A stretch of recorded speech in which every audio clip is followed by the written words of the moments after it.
Good morning, everyone. Please, can I have a little bit of silence?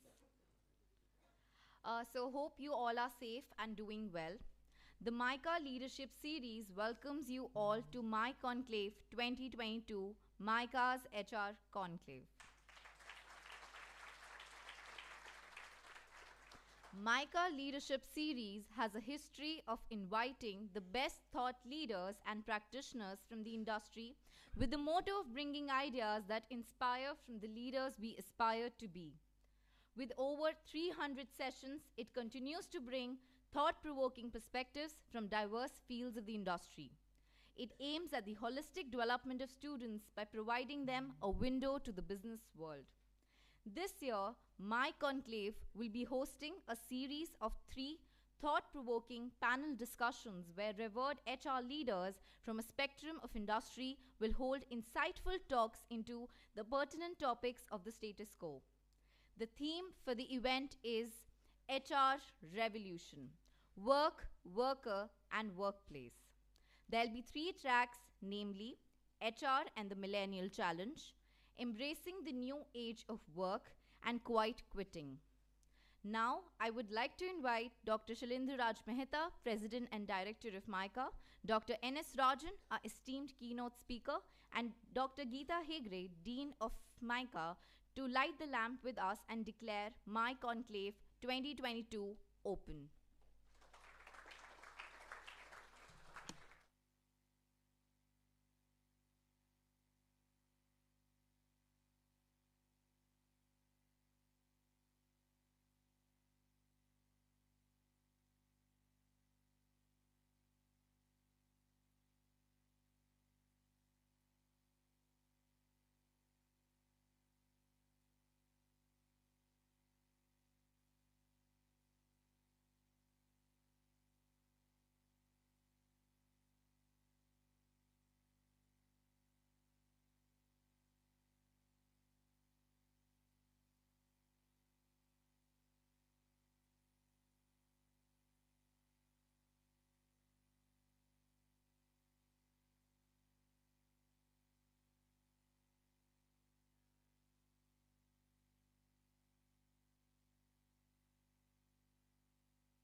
Before we start with our first panel, I would like to call upon Dr. Shailendra Raj Mehta, President and Director of MICA, to enlighten us with his thoughts.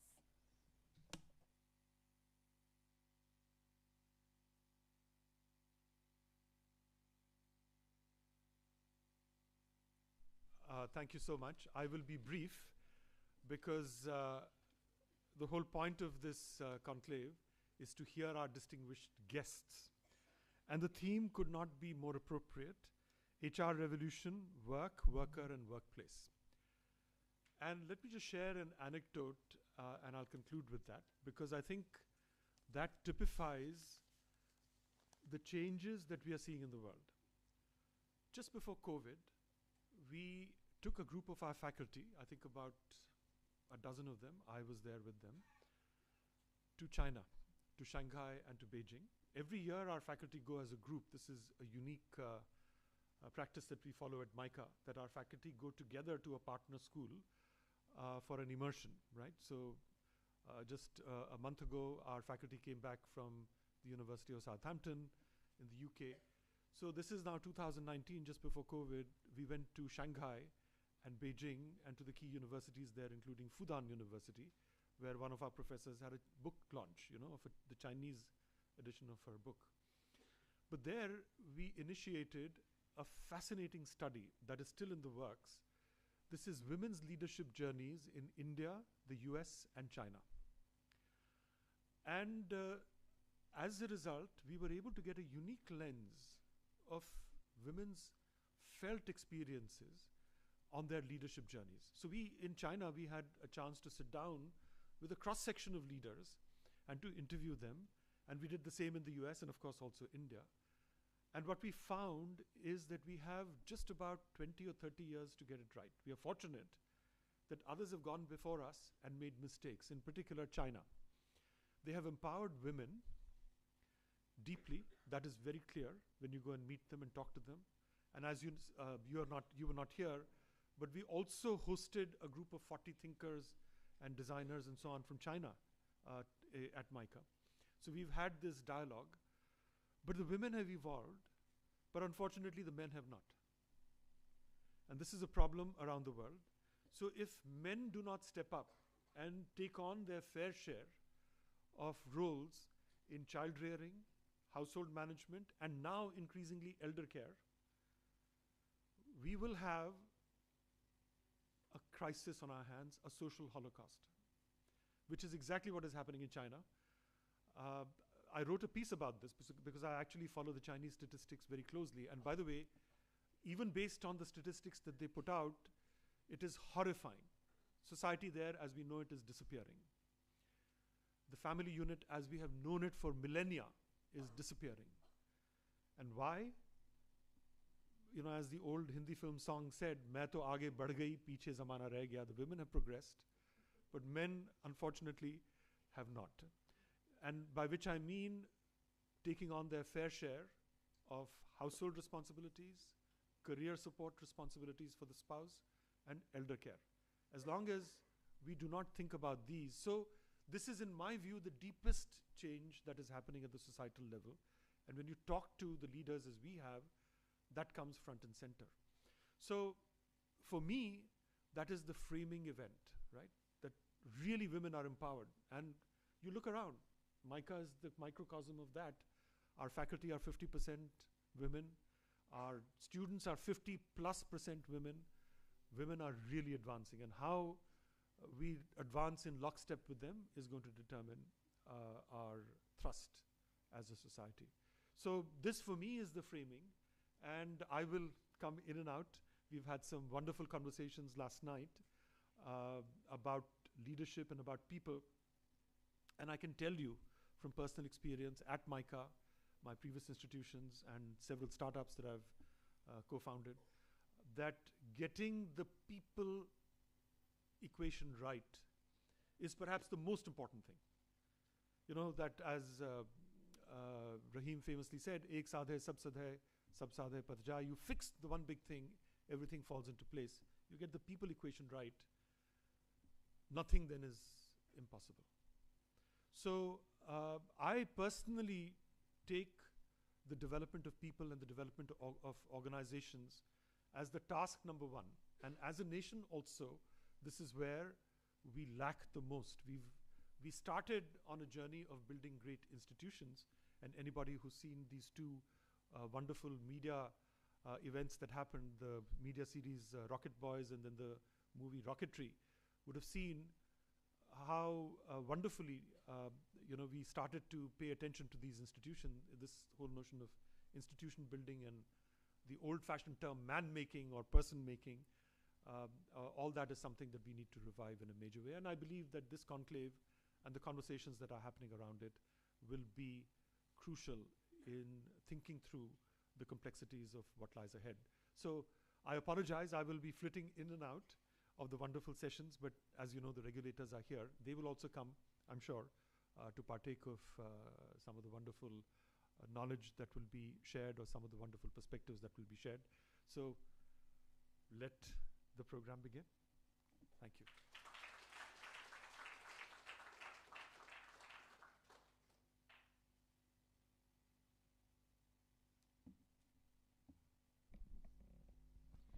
Thank you so much, sir, for your wonderful thoughts.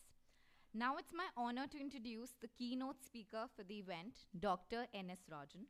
Dr. N.S. Rajan is a PhD from IIT Delhi in the area of leadership, a postgraduate in business management from XLRI Jamshedpur, with 40 plus years of experience both India and overseas across multiple functions. He's the former CEO of IDFC Foundation.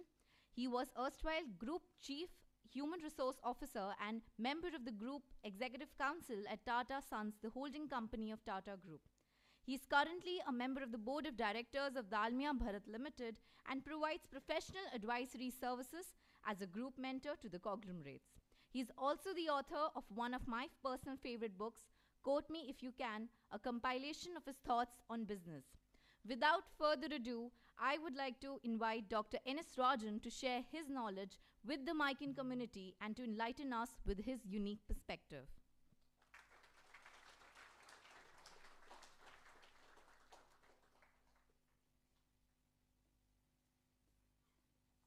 Morning, everybody. I was just mentioning, as soon as I entered, I saw all of you sitting here, and I was so envious of you guys. We used to have these stuck chairs like this, and it's such a wonderful sight. I was clicking a photograph to be able to show it to my kid. But thank you so much for the wonderful opportunity. Professor Mehta, Dean, faculty, my experienced, distinguished fellow practitioners, and my dear students.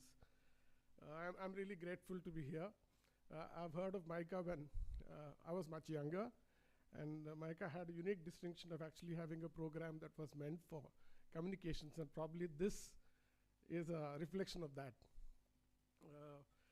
At the very outset, I must offer my heartiest congratulations to all of you. The best of me, perhaps, is behind me, and the best of you is ahead of you.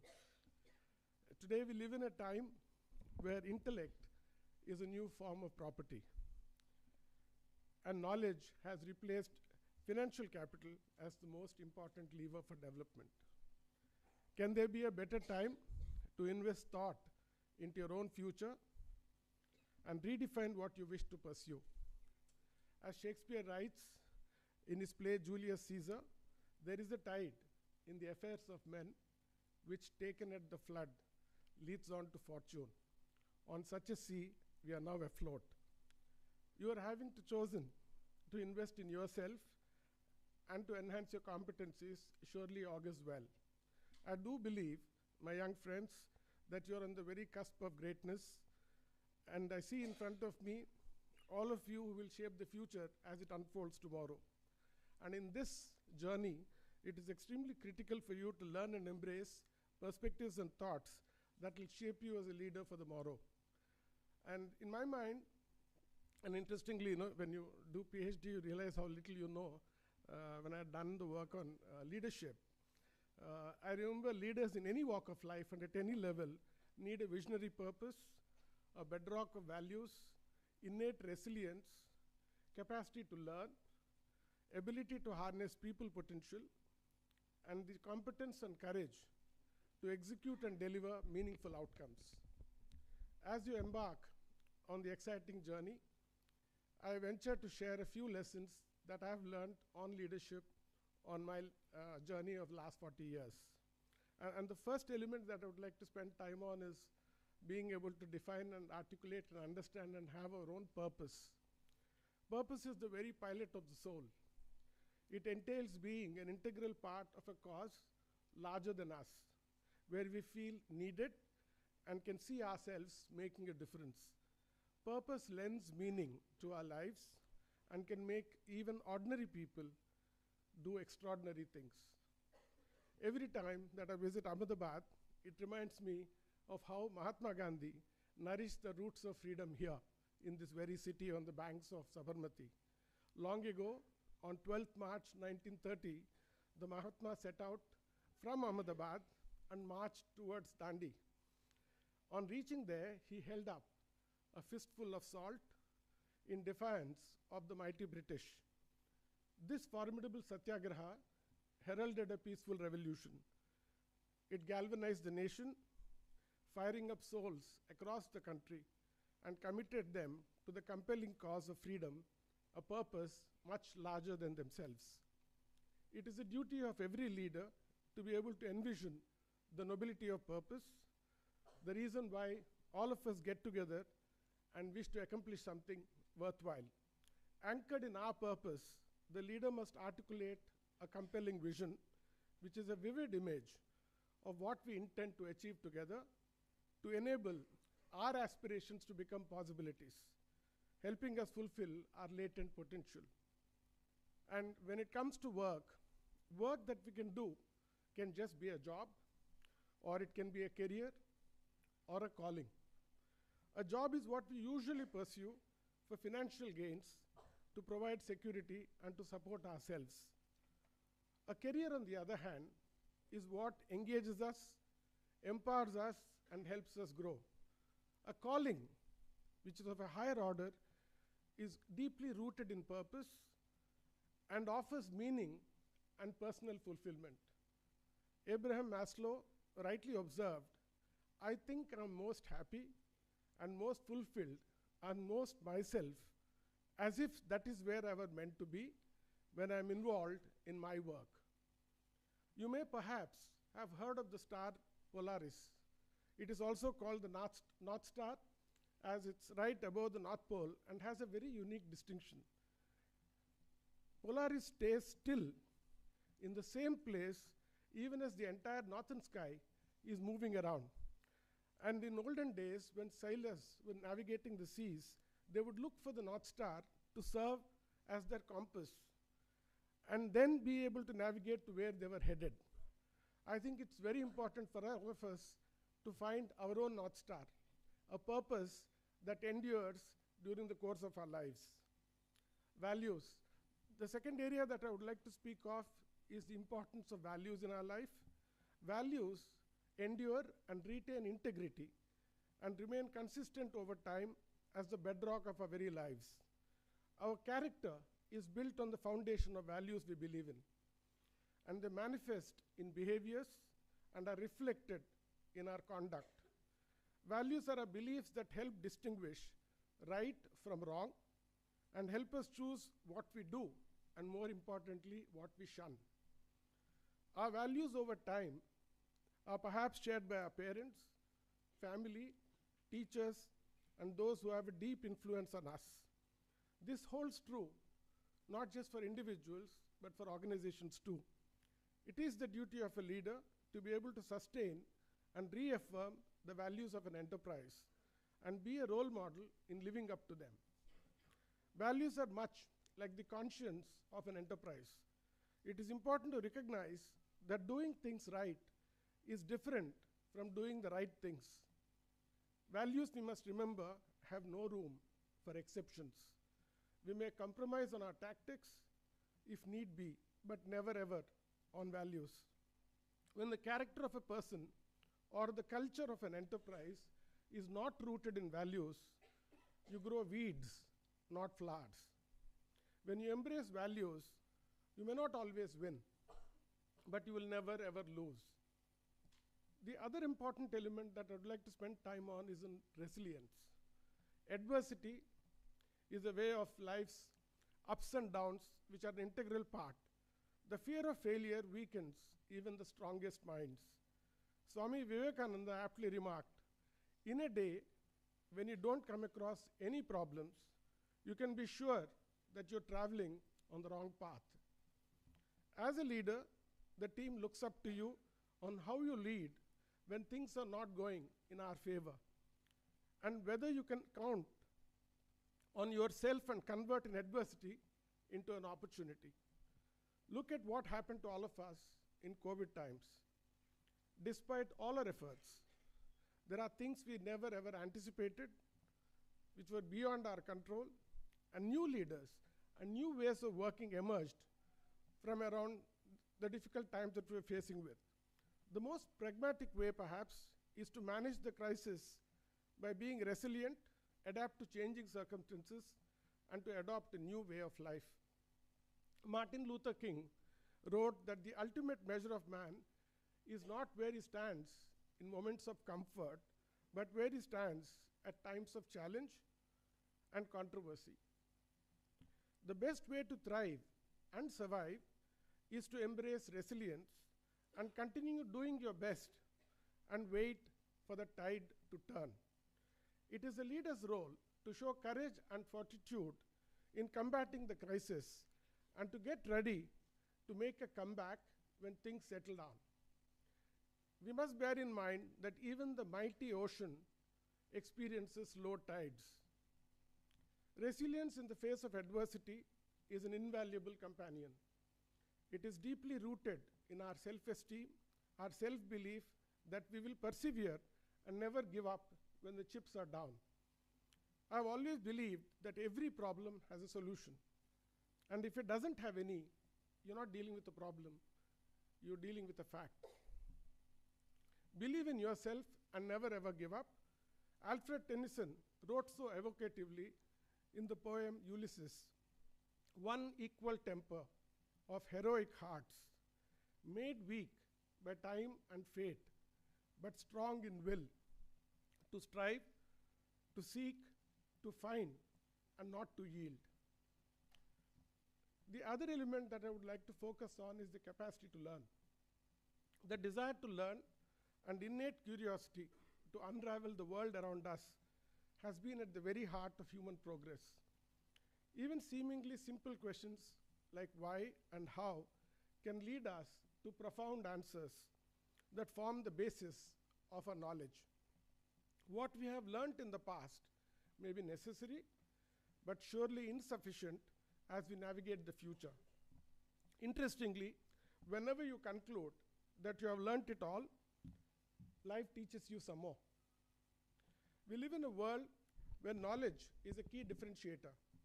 While our formative education at home and institutions lay the foundation, it is a hunger for knowledge, our ability to learn, and the competence to apply it that makes the difference in terms of being able to create value. An open mind seizes every moment of experience to help advance our understanding of the world around us.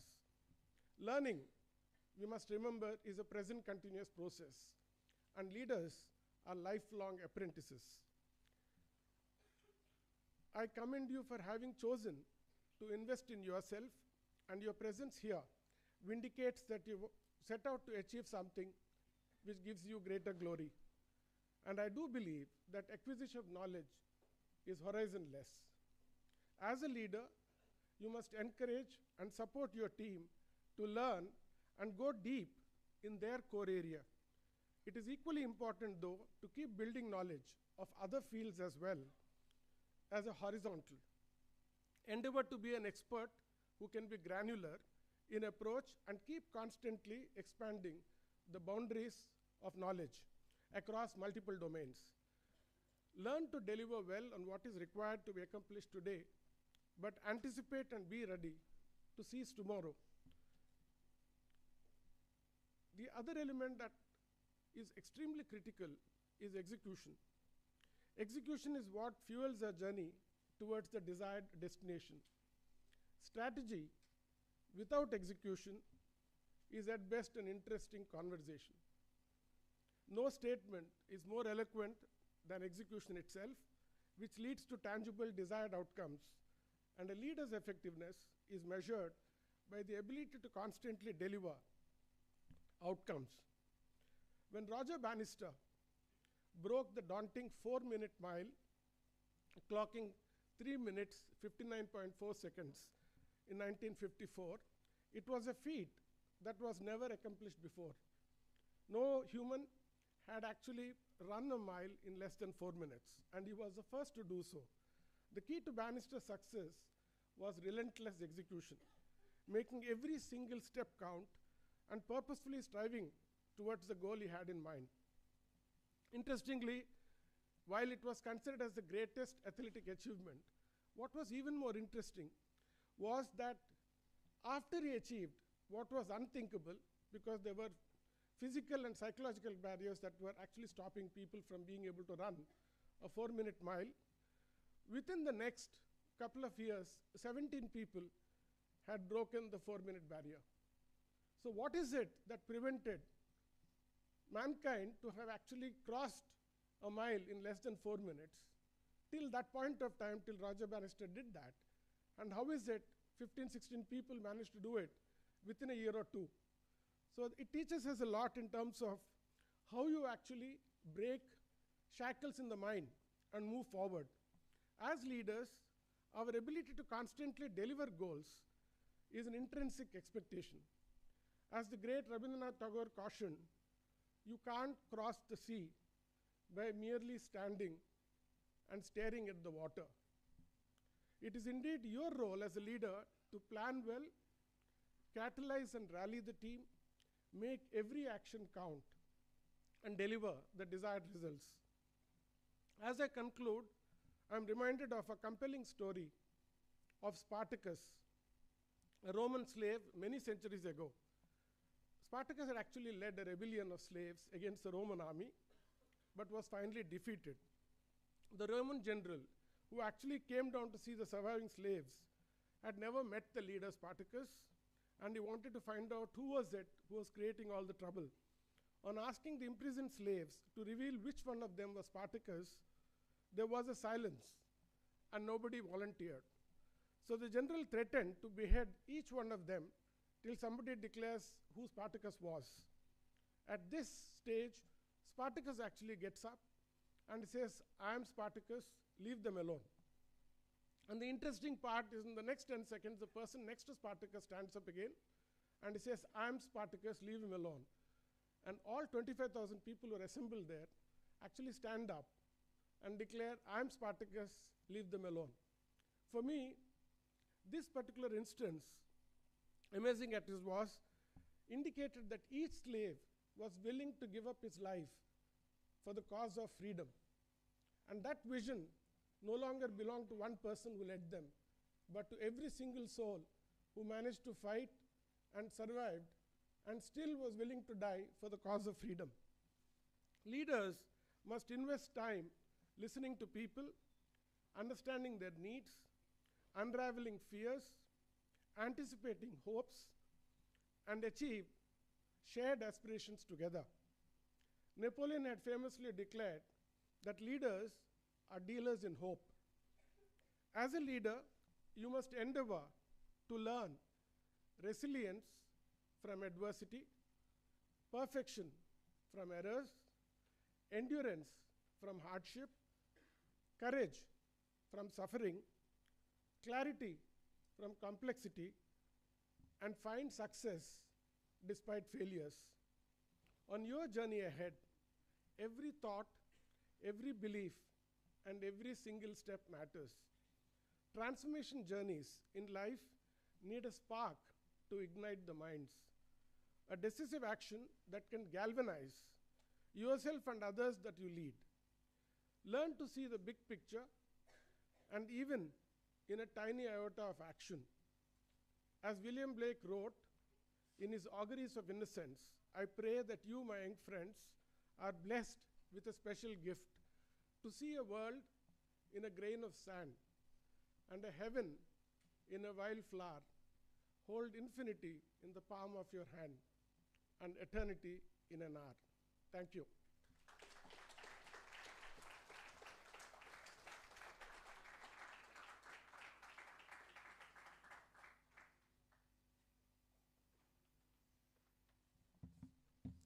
Thank you, sir, for your wonderful words of wisdom.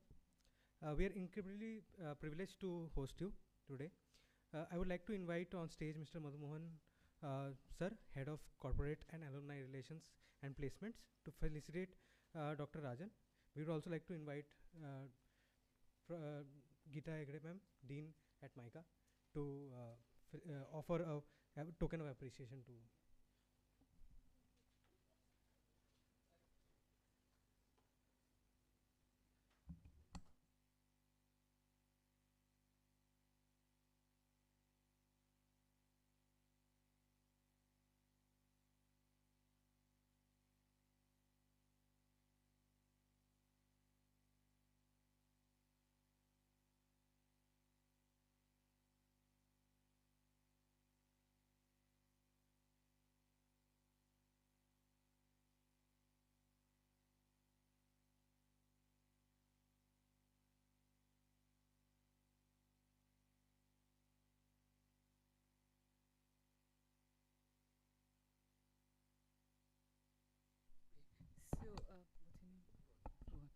Rohan just asked me to do the vote of thanks. I'm sorry I couldn't attend the event before this because we are busy with our accreditation process that is happening, which is the National Board of Accreditation that accredits higher education. And that is a very important accreditation for us, and we've been part of that accreditation process. And I think the students have been immensely supportive in all the programs that we do, and thank you so much. First and foremost, let me thank the students for organizing very, very, much needed program or a conclave on work, workplace, and worker.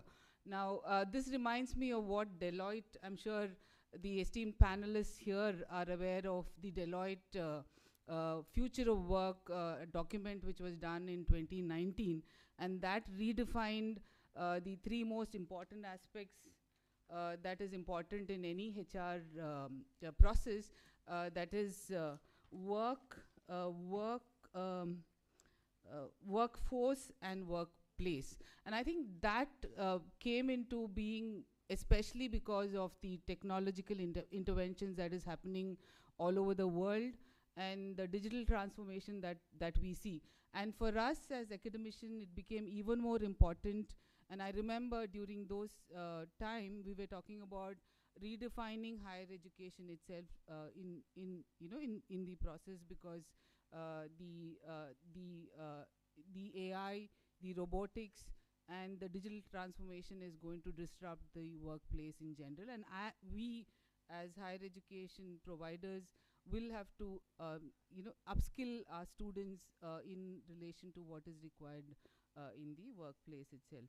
So thank you so much. I would like to thank the panelists for taking time off and being here. We truly appreciate this, and we know how much busy you are in your respective organizations. So let me first thank the keynote speaker, Dr. Rajan. I wish I was here to listen to you even more, because your experience means a lot, and what you bring to us in terms of your experience and how we need to look at future students becomes extremely important for us. Panel speakers, thank you. The names I might pronounce it, there might be some mistakes, but Miss Kavita, yeah. Yeah, sorry about this. Yeah, this is not clear, but I'm my heartfelt thanks to all the panelists for being here. Thank you to our president and director, Professor Shailesh, who has been ever ready to help us wherever and whenever required and give his insights and advice. Thank you, Mr. Madhu Mohan, for organizing this, head of corporate relations and corporate and alumni relations. The MLS team, along with Ms. Chetna Gandhi, who has also been instrumental in supporting the event. And I congratulate their commendable effort. What is the student team that works? Can I have a raise of hand of student organizers here? Anybody else?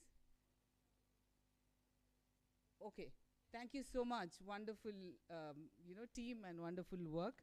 And last but not the least, the entire student community. And I wish to interact with the team again later in the in the evening if I can. Thank you so much. And we will also have the NBA team coming up here and also participating for a while, for a period, to see how the process, how the conclave is going on. Thank you.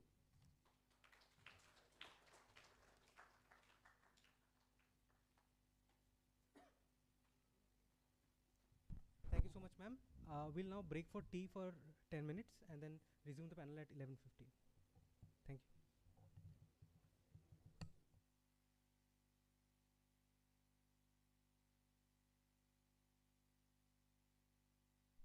Students, please stay back. We'll start the panel in 10 minutes.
Hi everyone, we'll be beginning with the panel shortly. So,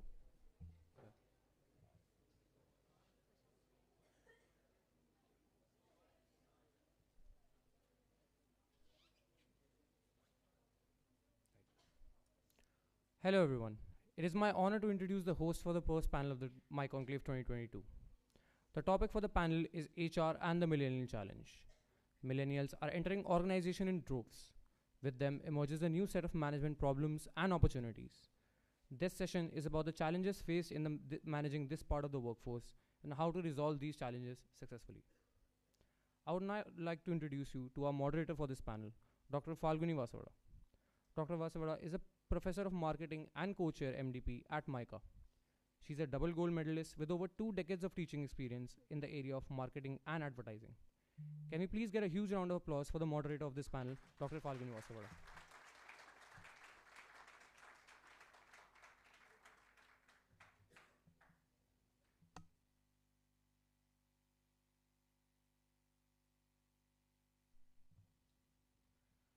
Now, I would like to introduce you to our esteemed panelists for the first panel of MI-CONCLAVE 2022. Mr. Madhu Raghunath is the Chief Operating Officer for the dealership business of TVS Mobility. He is also the Group Head of HR and Organizational Capability for TVS Mobility, including the automotive aftermarket companies of TVS Automobile Solutions. Can we get a huge round of applause for Mr. Madhu Raghunath?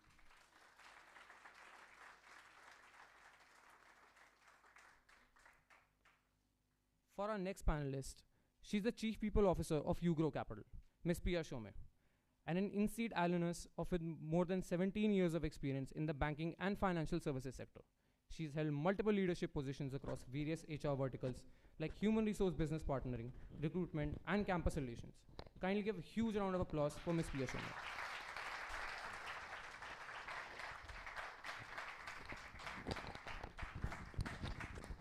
Our final panelist for this round would be Ms. Kavita Dasan, who is the Vice President of People Practices of ABB Networks. She's a tenacious achiever with outstanding success in delivering quality results and an ability to work effectively in cross-functional assignments. Can we get another huge round of applause for Ms. Kavita Dasan? I would now like to request Dr. Falguni to take over and begin the panel. I'm sure this will be an extremely fruitful discussion. Thank you for the wonderful introduction to the panel. Very excited and delighted to welcome you all at MICA on this stage, because I'm 100% sure the interaction and the discourses we will have are going to be very enriching, just because of the fact that you heard in the introductions, they represent very different industry sectors, and knowing from the horse's mouth themselves, right, from the HR leaders of the industry on millennials, the cultural diversity and the workforce challenges and excitement and opportunities that they bring in with them is going to be a wonderful time spent today morning. So welcome you all one more time, and yes, we are going to discuss on millennials and the challenges and opportunities they bring in the workplaces. Just to set the context, after which I will just wear my moderator's hat and stop you if we are going away from the timing, because I want to give enough time for the audience to ask questions. But just to set the context, we are talking about people born between 1981 and 1996, roughly numbering more than 440 million. And without any doubt, the largest millennial cohort on the planet.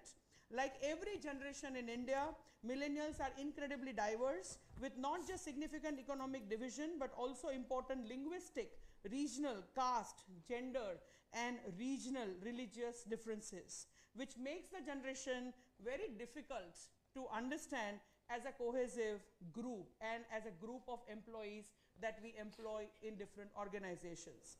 So what is the median age of India? Median age of India, as quoted in Hindu, I'm quoting here an article from Hindu, and the median age is 28. That means half of its population is under 28. Half of India's population is under 28. And yes, it becomes very, very challenging. So my first question as an opening question to all three of you, and I'll go turn by turn to everybody, is how do you see millennials differently, having worked with them in terms of their culture, and culture being shared value of shared meanings, values, traditions, beliefs. So as a workforce, when you deal with them, how do you see millennials as different, or how do you understand them as individuals or as groups belonging to one another? So she wants to go last. So Yeah. Kavita, maybe we'll start with you. Okay, so I represent an organization which is 85% governed by millennials. So the workforce typically is 85% is millennials. Uh, and I believe firmly, Gallup has been talking about it for a very long time, millennials will change and shape the world in a very different way. But believe me, you guys, nobody prepared us. And I'm saying it because I'm not millennial and I'm from a generation older. Nobody prepared us to welcome them. See, millennials are different because they come with a very high level of, like you rightly said, the upbringing wiring. I believe millennials are the ones who are born with they love digitalization, they're born with technology. That's their first partner. Second and foremost, millennials are somebody who love challenges and resilience. The drivers of millennials are very different. For me, my understanding, millennials are driven by three things. Flexibility, growth and recognition. Now these three things are not negotiable. Everything has to go hand in hand. They are the ones who come with the most creative and innovative solutions because they are very flexible, and they are the ones who are challenging the paradigm of 9 to 5. They don't want to work 9 to 5. They work beyond, much beyond. People say they're not loyalist, but I believe they are the most loyalist because they are loyal to the domain, not to the organization. And they are very clear about it. If we don't understand that, I think that is where the problem starts. So it's all about reworking with the millennials. That's how we say. So as managers, the biggest step we did in ABP was embrace and prepare our managers to welcome them. Because without realizing the attrition was going up, challenges of not being able to retain them, and we were hearing statements like they're not loyal, 1 year is big for them, every 12 months they want to change. Gallup says 29% of millennials are only engaged, rest all are disengaged. Because see, if you don't give them, they come with a creative idea, they do certain things, you don't reward them or give them feedback, it doesn't work. So you know, it's more about culturally understanding they're different. In fact, I love how we have started on a positive note, because while you are talking about the non-negotiable areas, if you work around them, then you get their loyalty. Absolutely. And I think there's a myth broken here, because what I have heard in the general space of interaction is that they are not loyal, they change job frequently, they do not stay at one place for a longer period of time, but they are very loyal to the domain of learning. Absolutely. And if they get flexibility and growth opportunities, they'll stay for a longer, the attrition will not be so high. True. So that's nice to start on a positive note and breaking some myths. So over to you at TVS Mobility and your experience with millennials. How do you see them as different, or what are some of your insights? Thank you for this opportunity. We are a 115-year-old company, but our average age is about 28. So in TVS Mobility, and that talks a lot about it. And what I have found is, I'll use help of Simon Sinek, who says that millennials, or for that matter any person, needs a map. What do you mean by a map is they need mastery, autonomy and purpose. I think that's what, building on what Kavita said, I think these three are very essential. And I think as when we talk about HR challenges and what are the HR challenges, typically the challenge is not with the millennials. I have been to many forums and I keep reiterating this. I don't think so we should look at them with a jaundiced eye. We should welcome them. I think the problem is with the people who are governing them. I think that's how I would see it. And I have been, I'm now 50 years old, so I have traversed that entire journey. So I know where do we go wrong. So sometimes we might not feel the fun in the fun event, but that doesn't mean that when you are a policy maker or you are in a position of authority, you need to appreciate and not belittle that small event. You should allow that event to be done and harness the energy or the passion which people have. For example, in terms of social media, when we were there, even simple things like even today, IT security in organizations are so strict. You don't allow transfer of your mail to a Gmail, or you don't allow. So those are old age security systems. Right. But today you cannot be like that. Today people want to simultaneously work on multiple systems. And you can't say this is office computer, you bring your computer and all of that. So I think the challenge for people who are governing is to ensure how do you serve mastery on the job, how do you serve autonomy to people, how do you make work meaningful and purposeful, productive, and in that process if you are able to give them a good map, I think they'll stay on. And the key is it's not, loyalty is not towards tenure, it's towards purpose. It's shifted. Tenure based loyalty you should not expect, and it's very cruel on our part to expect that. I think we need to continuously make work meaningful, purposeful, productive, and then automatically loyalty happens. And we should also get used to the fact that start treating them like ambassadors. You should now, when I get in people, young people, I know that they would be here for 3 years or 5 years. So you should feel happy to let them go. They find greener pastures in a better place or a bigger place, because your organization might not be growing at the same pace as what they are capable of growing. So then you should just let them go and flower in another place. They will be eternal ambassadors for your organizations. That's how I view it, and that's what we have been doing. Wow. In fact, as a HR saying this, it is sounding like music to my ears. I really want to ask you, are you really in HR? Yes, I am. No, it's a good question. It's a good question. You have given me a half volley, so let me hit a sixer on it. So I have been an HR professional, and I have transited into being the chief operating officer as managing the entire business. Yeah. So I was just talking to Pia in the break, which one is more difficult. I obviously said that handling a business is more complex. Exactly. HR, then you realize HR is a microcosm, because it is important. I'm not saying, I'm not undermining it, but the business outcomes are much more important, and HR needs to be aligned with that. And I think the first is respect and dignity for all people across. It doesn't mean that you only over pamper millennials and forget the baby boomers or Gen X. So you need respect and dignity across all generations, and HR has to learn the challenge of managing a multi-generational workforce, and that's very important.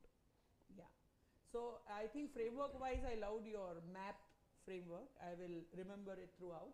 But as a life learning, I think I loved what you said about not to look at people with a jaundiced eye. And I think that's a life lesson across, whether HR, whether marketing, as a human existing in this space, not carrying any baggage and looking at people is what we should all should evolve to one day.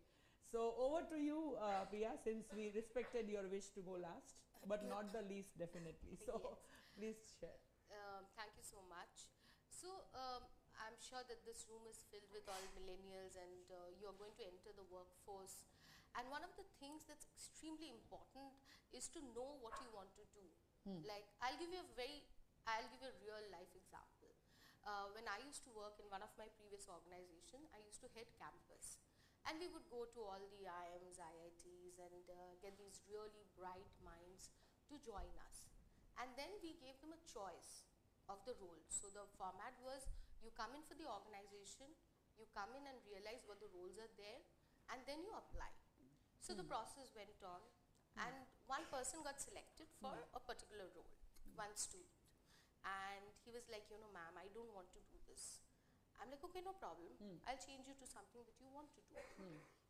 So the business leader calls me, and he's like, you know, Pia, you pamper these people a lot more. I said, why do you say that? And he was like, you know, the credit that he's going to be a part of is a very important work. And he wants to do something else. And you're letting him do that something else. He doesn't know what he wants. To which my response was, let's understand this. These people are typically ex-engineers. So he has given up his job for 2 years. Assume he made 10 lakhs in the job. So he's given up 20 lakhs. He's gone to an IIT or an IIM where the cost of the fees would be anything between 40 to 50 lakhs. So let's add that 50 to the 20, so 70 lakhs. 70 lakhs of opportunity cost he has given, and he doesn't know what he wants to do. I'm happy to live with that. So what is important, I think, for organizations is to respect what the young generation wants. Like when I remember when I started my career, I was extremely hard-coded myself. I would say, no, I wouldn't do this, I wouldn't do that. And of course, then I was the new generation. Like every time there's a decade change, a new generation comes in, and people looked at me and said, "Oh my, she has her own views on what she wants to do. She thinks this job is better, that job is worse." Yes, I did have those, and it's always seen me in good stead, because at least I had clarity. So I think for the millennials, one is them having clarity. And if that means that sometimes when you join the organization, you stick out like a sore thumb and push us to align and change, I think that's a responsibility you all will bring. To bring that change, come to the organization, stand up on our faces and say, hey, this is not working. And we as an organization should have the maturity and the ability to understand and respect what you bring in. So I think a culture, when it comes to the millennial generation, on both sides, you demand, but in a way that you know, and you also give the organization the time to achieve that demand. We understand and we listen. So I think that's what millennial is all about.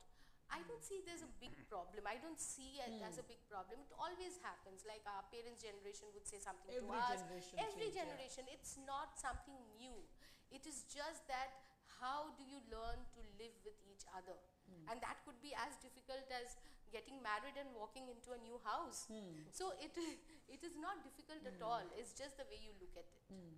I love the opportunity cost reference that you gave, because if you start understanding people at that level, then you are respecting them as human resources and not just as an employee number which exists on your roll or a on role your that muster. needs to be filled up. I love it. So before being the moderator, I'm also a teacher, so I'm going to dig into your answers and ask another question, because very interesting point of views you all three have shared. So if I can go first to Mr. Madhu Raghunath this time. In fact, what you talked about MAP, I want to deal a little more and give more understanding to all of us. So mastery, autonomy and purpose, and I love it. But looking at this MAP framework, in the last decade or so, have you gone through any kind of changes in the organizational policies or certain employee frameworks, just to understand that loyalty is to purpose, not to the organization? If you can give purpose, if you can give autonomy, if you can give a mastery to an individual, he or she will thrive in that environment and will grow and prosper and stay with you. So any examples of any hardcore changes that were made in the policies? Yeah, and we had gone through, we were typically a dealership company, dealership-led company predominantly. Yeah.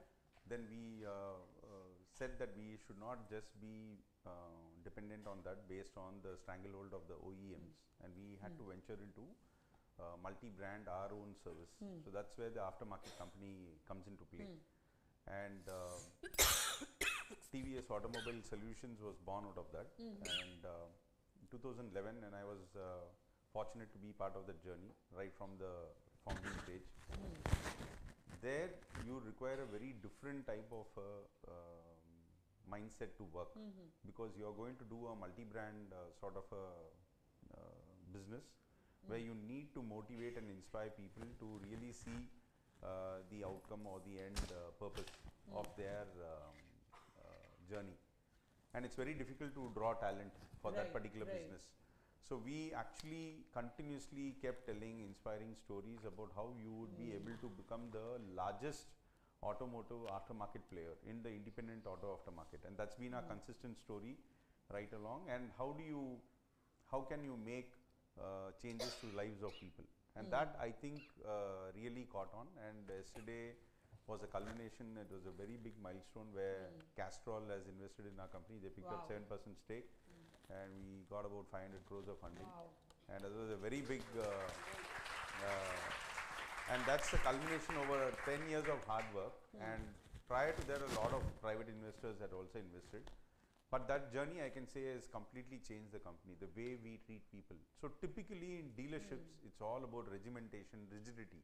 Whereas here, when we come to, actually we were sort of forced into handling millennials. Because when you had to take up this new line of business, you gotten people who were challenging you, who were very different, right from our dress code. We never had a sort of a Friday dressing or a typical sort of a let yourself free. But today when you walk into our office, you will find extremely different. Even on normal days, you will have your t-shirts and jeans and other informal way of dressing. Not that that alone signifies this thing, but it marks a very big change in our mindset. And for us, in a very traditional business, that was a very big shift. Because then we found that you need to respect every nuance and not just see it as just at an artifact level or as a ritual, but rather imbibe it as a way of life, as a way of work, and make it very normal. So you make a new normal. So creating the new normal was the way of our policies. So we never, and I was very conscious, and I had to admit this, I just was sharing, I never said that we will make a policy. I took it as it came along and made it very ad hoc, so that gave me a lot of flexibility. The moment HR actually, and this is one of the flip sides, when I came to business I found out that most of the times HR controls the narrative through very strict policies. I wanted to demolish that. You don't have a policy, you make it more ad hoc. It's very difficult. Being ad hoc, you do it on a more case-to-case basis. So that gave me flexibility, say, to handle a woman's career. Because when, even before hybrid came in, even before lenient policies of work from home came in, I still remember some 3-4 years back when somebody requested post-maternity that they had to work every half day. The woman was able to come in the morning, but she had work in the afternoon. I could take a call, and being the head of HR, I could say, yes, you please do it. And we gave that facility for 2 years, and there was no policy. The problem is with policies is you need a critical mass, and then everybody starts taking it as an entitlement or a right. But when you manage large organizations, policies are important, you need to attain a critical mass. When the experience which I have had, and I would request the millennials also to appreciate and understand that. Today organizations are more open when you go and have a conversations, and this is a message I am telling to the millennials. So don't see in an organization whether there is a policy. Always go and have a talk with the person. Today HR people would be more open to listen to you, and you might have your way, provided there is a very firm logic. It's not that you have a free ride. Free rides would be prohibited, but if you are having a proper reason and a logic and a fair reason, today HR people are listening, and I definitely listen, and I am proud to say that I have done many such things. In fact, beyond the leadership level, my attrition rate is near to 0. In fact, I wanted to be 10%, but it is near to 0. People just don't leave. So I actually want to move out people, they just stay because of the sheer freedom. And if you ask in any of the exit interviews what do they like, the first thing which consistently comes up is freedom and flexibility, which we offer. So that's I feel very proud about it, and I always say when people move out, they are very good eternal ambassadors, and many of them are in my WhatsApp and they keep checking is there any opening and things like that. So bounce back is there, so I can always dip into any talent pool when I want. So I have a very different scenario to be in. Very nice. I am extremely happy to deal with. There's no challenge as such. I think it's in our mindset. The governing mindset is what we need to have. I love it, because I think I love I asked this question because it doesn't show your map as just a framework or as a tokenism or a fashionable word to quote in panel discussions and whenever you go to the outside world, because we could backtrack and see in your answer how it is being implemented in the real sense. And I believe that what was your stronghold on the importance of policy plus a space for interaction is what is the balance that we are talking about in organizations, irrespective of millennials or, but when you grow you need policies, but you need spaces where ad hocism also can take place with logic. And I think it validates our curriculum as well, because when you said you tell more stories to inspire, and this is to change the whole narrative of your industry and your sector for the prospective employees of your organization. And at MICA, we have courses like behavioral architecture, brand building, and of course storytelling as well, wherein we teach these things to our students. So in fact, it is a good validation as an academic institute also. So thank you for that.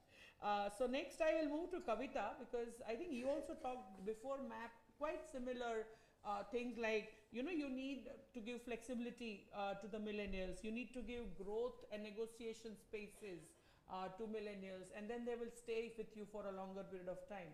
So anything that you recall at the policy level which you changed in the last decade or so to relook at these spaces?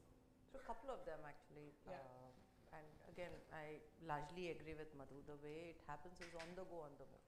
I always believe policies are frameworks which every organization needs. It's a guiding principle.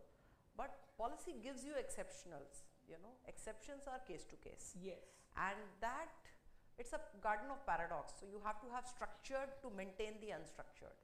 And you have to get the best. So, there are certain generation and certain people who are very good with policies.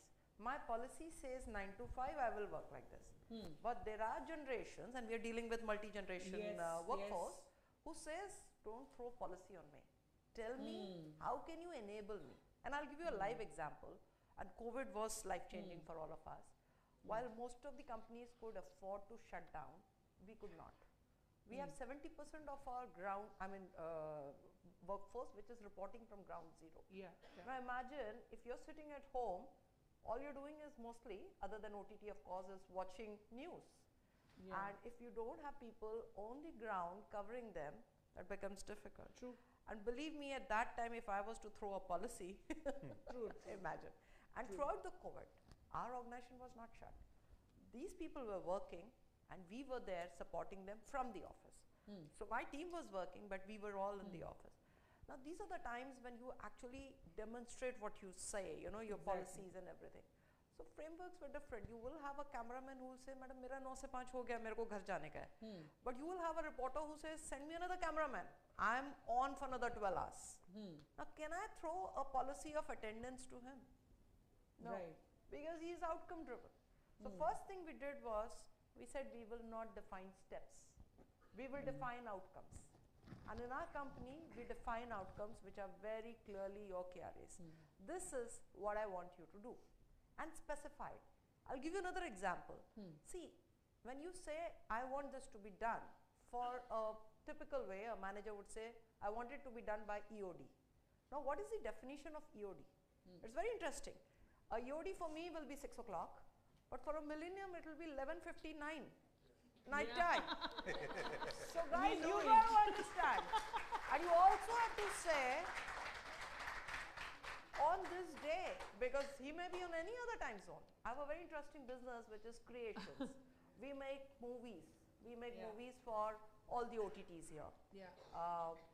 I have 28 people working, and if I have to do a meeting, it is hilarious. I have to do a meeting by specifying on this day, IST, India time, because some people are in US, Germany, across the globe.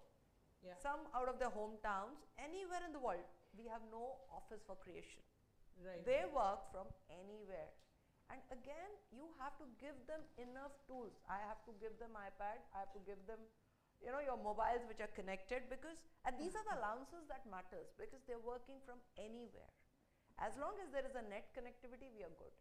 And this is again interesting. With this flexibility, we've been able to bring down our operating cost. Why? Because my younger generation of journalists don't need cameramen. They're mobile journalists, Mojo. My cameramen were multi-skilled. I mean, we trained them to become video journalists. And now these are the concepts which we coined because it's the passion for coverage. Now imagine in a traditional setup, you need a car because the camera unit is expensive, and of course it's bulky to carry. You need a cameraman and you need a reporter. Half of the time the problem was, cameraman nahi aaya time pe, reporter nahi aaya. Forget it, you have a Mojo kit, go. And you have an allowance for it. I don't want you to pay from your pocket. So go on a bike, go on a car, go as you wish, whatever you want. That gives so much more. And imagine we could multiply our workforce just double. My cameramen are also video trained, so they become Mojo journalists. and so is my reporter. So flexibility can bring in a lot of creativity, and creativity and innovation, the way millennials do it, I haven't seen any other generation do. But I also say they need support, they need nurturing, and they need that environment, somebody who understands and gives them that. So, you know, if you're able to give that combination, brilliant. And the beauty was that our attrition rate in media as against anywhere which is 25-30%, we've never exceeded in the last 7 years, it's been 12%. Wow. And there are times when I say, yaar, jao chhod ke wapas aao. Wow.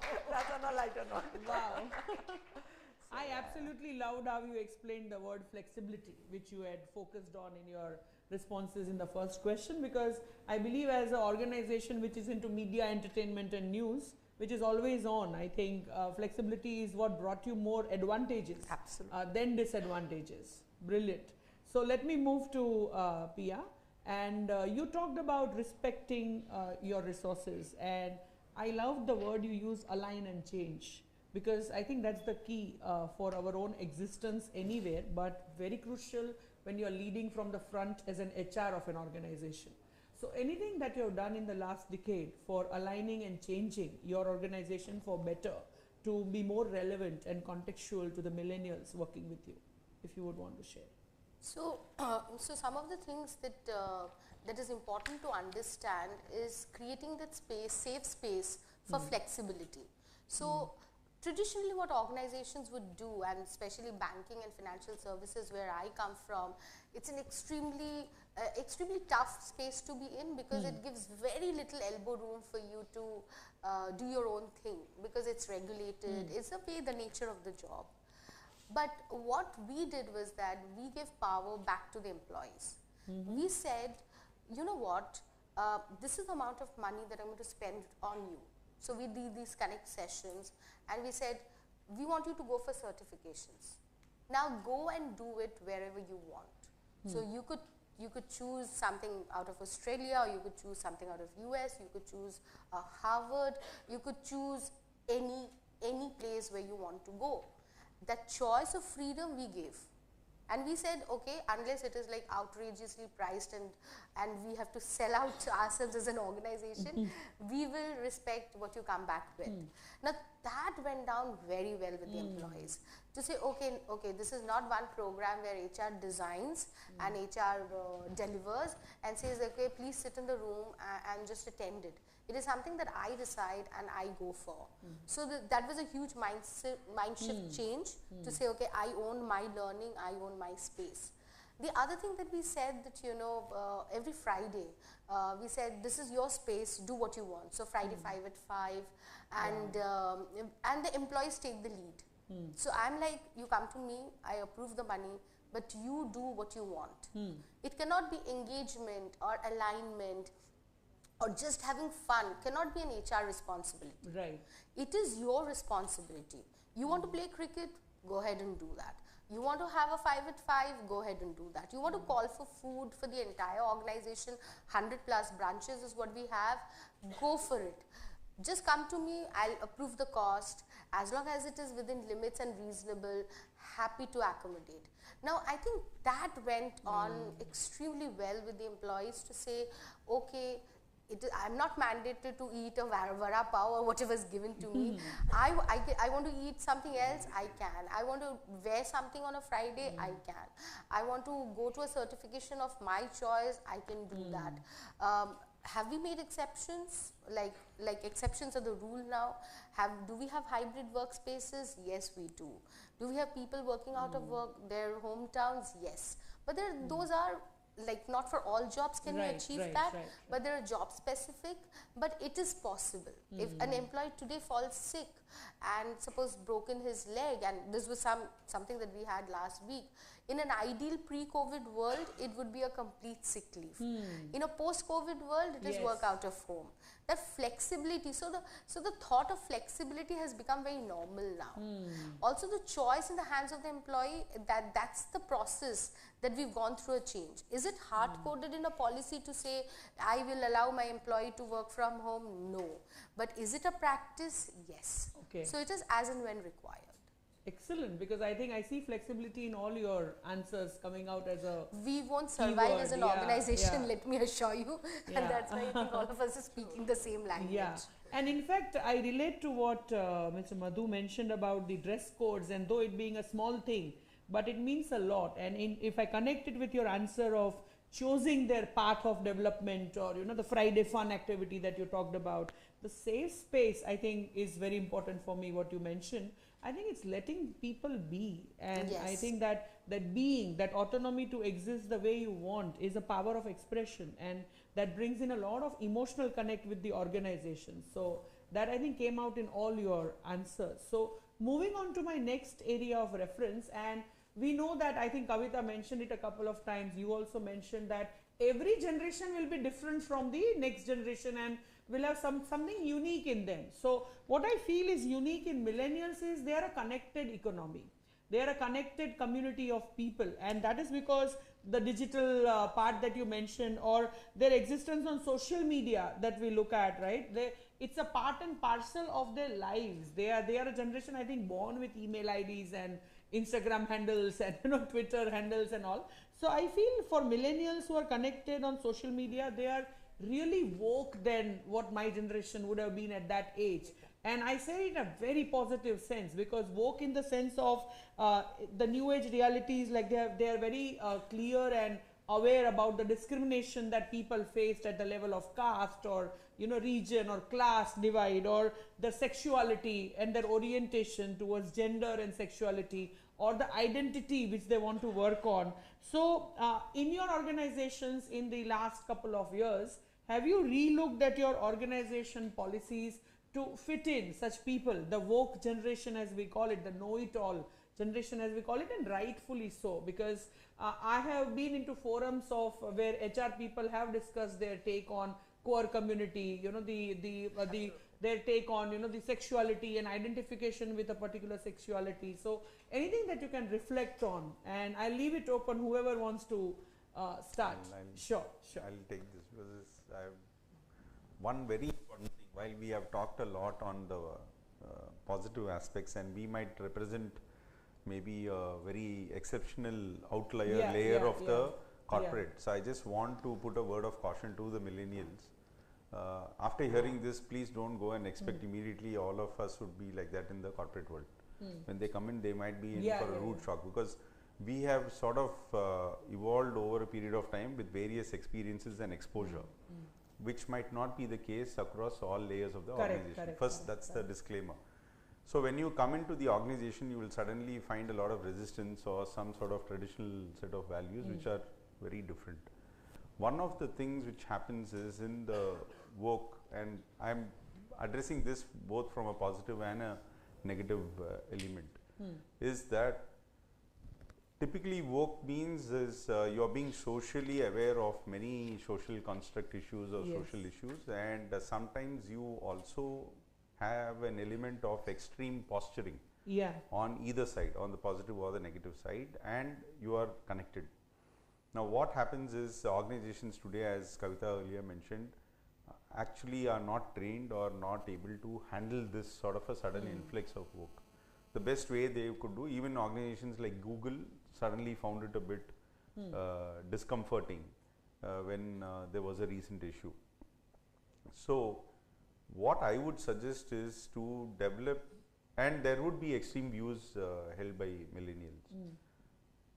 There was a question like this in an earlier forum where I attended, and I said the way I had practiced is to practice a lot of tolerance to multifarious views, contra views. And the best place you can get it is in the social media itself. And today the social media is so algorithm driven that you start seeing all stories. One of the reasons why millennials can easily get misled is that if you read only a particular type of story or a narrative, you will continue to be fed with that narrative. So what I did personally is, out of example, I keep reading multiple narratives on the same issue. So what that does that do to you, to your mind, is that you start becoming more flexible and tolerant.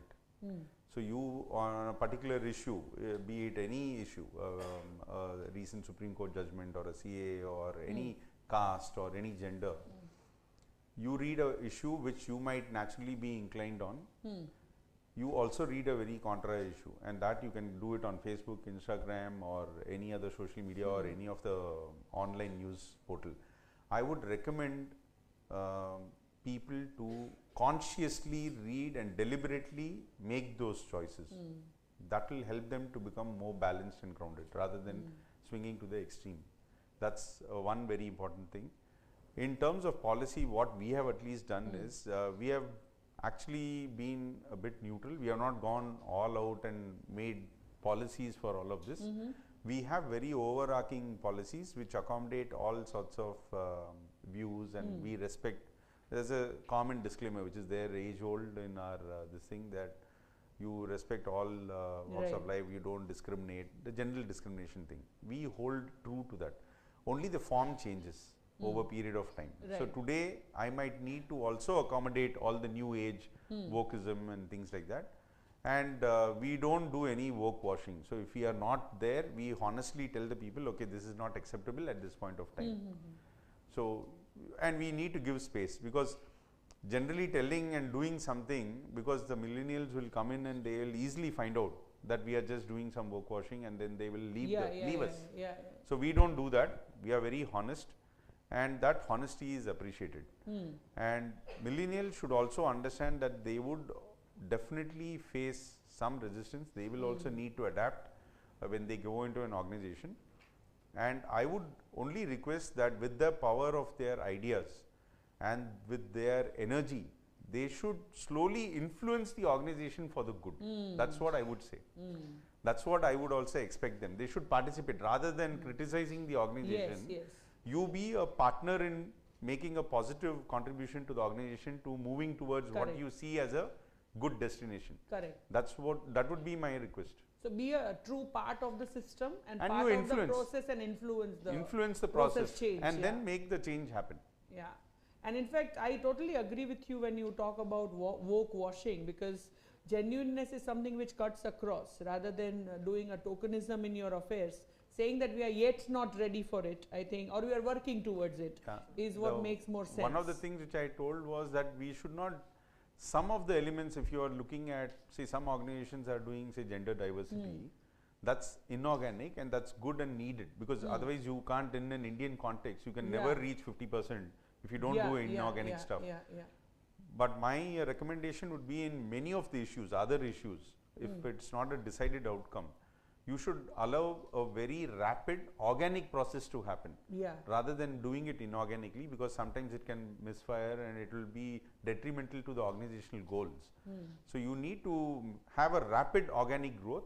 In some places, like you have a stated aim of gender diversity or other forms of inclusion, there you can have a, but state it upfront, saying that this is the organization, I am going to do certain inorganic interventions, and then go for it. Be honest about what we do. I think that's where the flexibility part will also help. Because while having a policy for everything that you do, a little ad hocism in terms of case by case understanding, as Kavita mentioned, will help there. Great. Pia, would you want to share? I think mostly they've covered my views as well. But yes, to the point. So to the point where millennials have to adjust and understand. See, as an organization, we are pretty flexible, and most organizations today are waking up to that reality. When you join an organization, it's important to understand, as long as you want to be there, you want to be there for a year or 2 years or whatever, is to understand that, to own it up. For even if you're thinking that I'm looking at it for a 1 year stint, to own up that 1 year and to be truly a part of the organization, and because that's a space where you're going to, as it is, spend 1/3 of your life in. And you cannot look at anything which is like a stopgap arrangement. Because I always tell this to my team: don't stay for the organization, don't work for the organization, don't work for me, work for your careers. So if one day you've gone back home thinking that that today I did not do as much work, you didn't do me much harm. You did yourself the harm of not adding that value to your resume or not adding that extra skill. So because when you take it as one day, it just multiplies. See, like good things multiply, bad things also multiply. It is all compounding, right?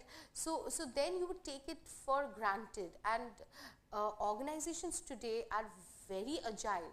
When we talk of my organization, we've like grown, like a year back, we were sub 20 branches. Today we are 101 branches. We were 82 people, today we are 1500 people. Now when you are part of organizations like this, which are experiencing this kind of growth, even if one person not contributing really stands out, because everybody is working. So come with a mindset to be a part of the organization, make that change and give it 100% as long as you're there. You don't like it, like today when I look at a resume, and this applies to this generation, and they want to leave a job within 3 months.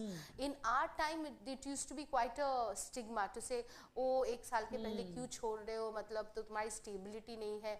But today when I look at a resume and somebody decides to leave even in a 1 month or 2 months, I welcome those resumes and I take those interviews and I tell them, I like the idea that you're cutting your losses up front rather than sticking with something that you don't like for an entire year. Cut your losses, move on. Doesn't matter. So I think organizations are also changing in terms of giving that, lending that understanding. What we want the millennial is to also lend that understanding that, okay, I'm also joining an organization which has been built on certain values, which has been built a certain way. That respect from the millennial to us as well. That, okay, they have achieved success and they've got it till here. They can afford me today. They can afford my lifestyle, my future, my goals, my career. Something they must have done right. For the other thing they can do better, I am there. So that I think that alignment of both the parties is extremely important. I think from both your responses, it's the responsibility lies on both the parties and not only the organization. But I think what I carry forward from your answer is the employee centricity that you talked about. What are you doing to yourself and your growth, and no stigma getting associated if they don't find it relevant to work with you. So you are no longer looking at it as a taboo thing if they are leaving you. So the centricity came out very well. So thank you for that. But I think I thank you both for bringing in this very balanced view that while organizations will align, adapt and be flexible, there is a responsibility that lies on the other side also by being a part of the process or by letting your growth story known to the organization. So thank you for that. So Kavita. Well, I represent an industry which is a little different. Yes. And we talk about LGBTQ or diversity in other industries more as a initiative, but in media for the longest time, and I've been in media from 2000. I don't know how many of you were born then or started working.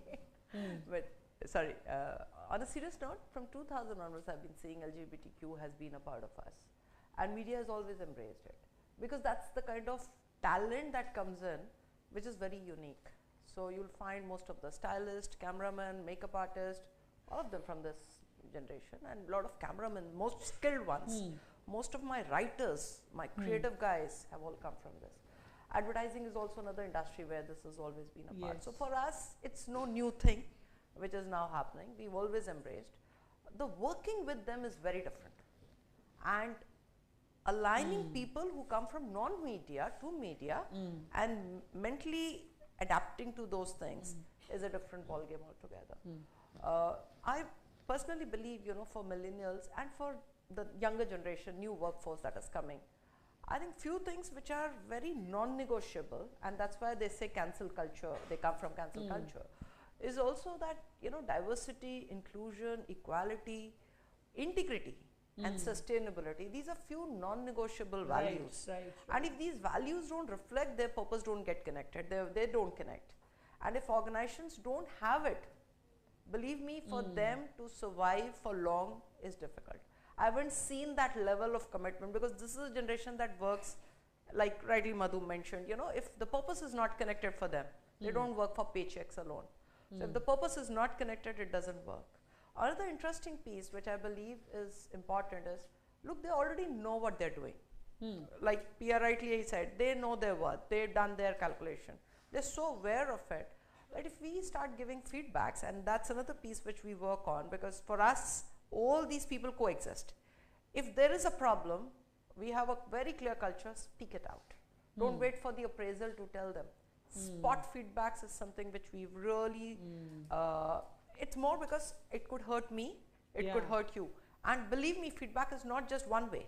It's upwards down and downwards up, you know, it's reverse mentoring that happens across. Go back and talk to your managers. There's so many cases which comes up and say, my manager said this and it's a very unacceptable statement. He commented on my dress or he commented on my thing. Because you know, in our workforce, there is no dress code. There is no dress code. You can wear anything to work. As long as you're covered decently, I'm okay. Even indecently. It doesn't matter, because you know, at any point in time, if there's a manager who has a problem with somebody's dressing up, we'll call the HR or the stylist to help them. And there is so much of competition internally, you know, you'll see all people dressed in certain fashion. That's very natural for you to be, you know, upping the game. And I don't mean here, it means style sense or anything, it's more around comfort, what you feel good about and what you can carry. So those norms have to be defined, those norms have to be specified. And once that's done, it's very simple. Believe me, I have a digital zone, and if you go in that zone, you can't from back say who's a man, who's a woman. Half of them have their hair grown, braided, ponies, you name it, and it's there. But that's fine. It doesn't make them any less competent. They are all good.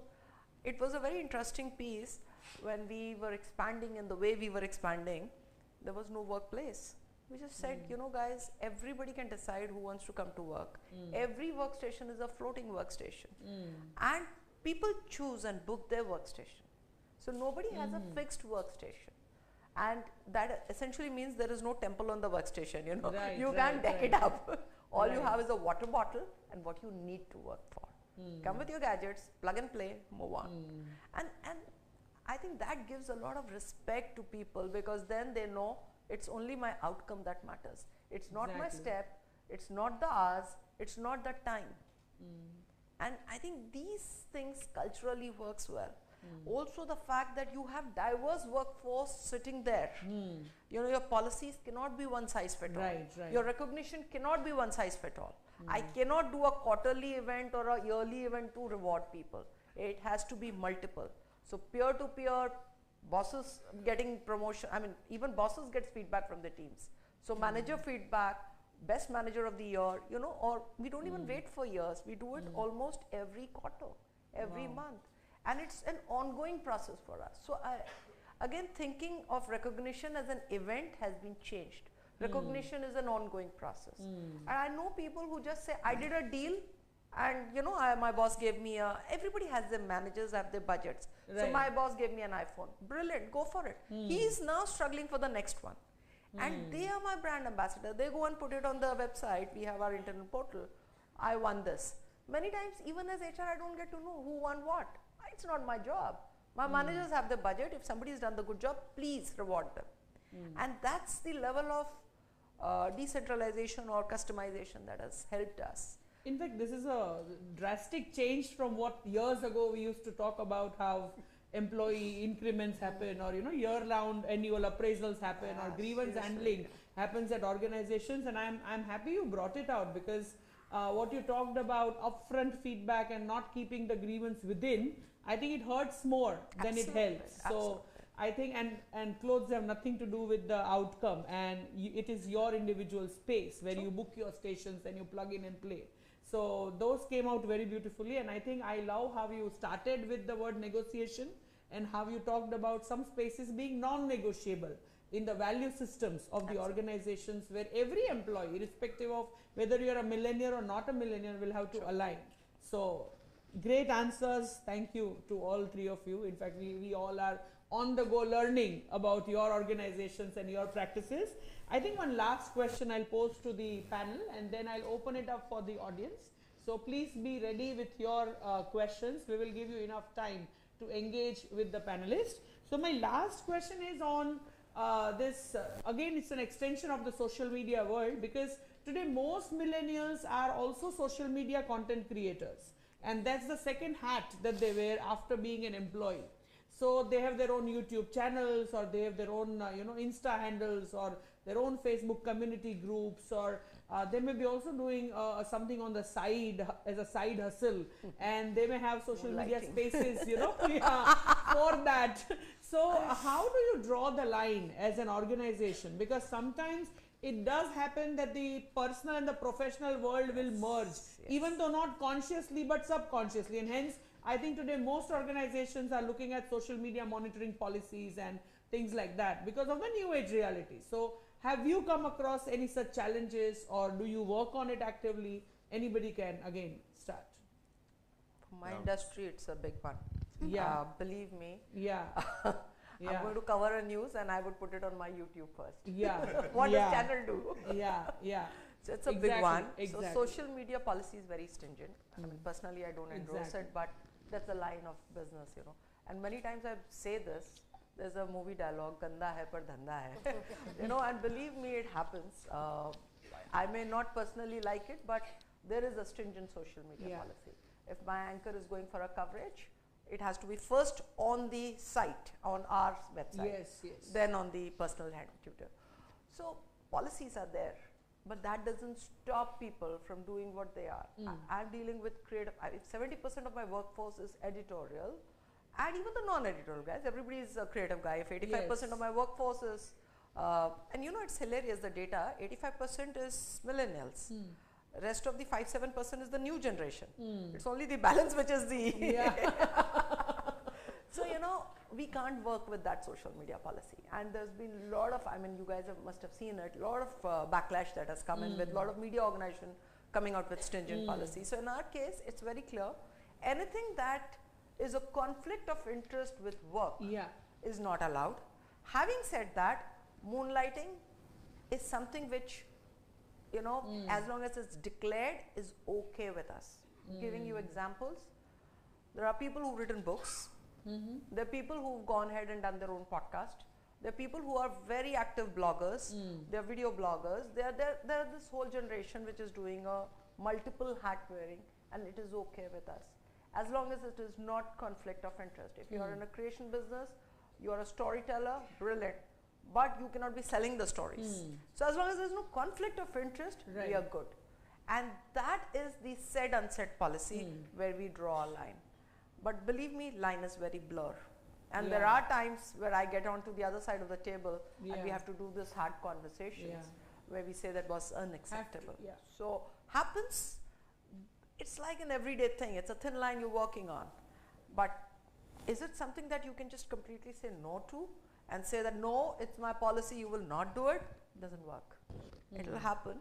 You have to continuously educate people and say, as long as there's no conflict, we are good with it.